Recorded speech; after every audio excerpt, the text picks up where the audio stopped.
This video I'll show you how easy it is to install a front air dam on a 67 to 72 Chevy truck using a air dam from a 88 to 96 Chevy truck, 2 or 4-wheel drive. This is a view underneath. My bumper, being an old farm truck, was kind of beat up, so it's a little more curvier on some of the edges,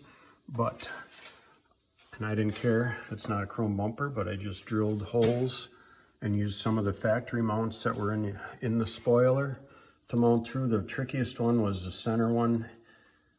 Right in the center, it's centered with the center of the license plate, but I just drilled a hole to get the bolt through there. The rest of them,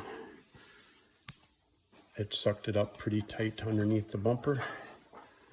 And this side on the fender, it fits nice. There's a factory, I believe it's for a drain plug. I just drilled a hole where the mount was, tweaked it in a little bit and bolted it in.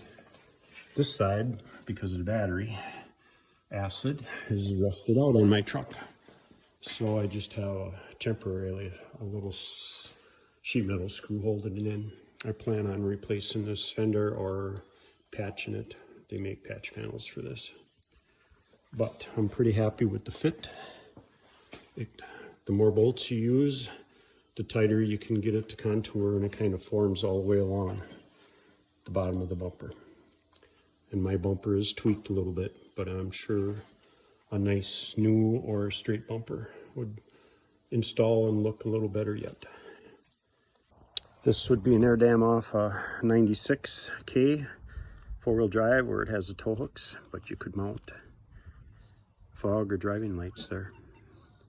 This is the front of a 91 C10, but C10 and K10s, I believe even the K20s had this air dam on the front, and that is what I used on the front of the 68.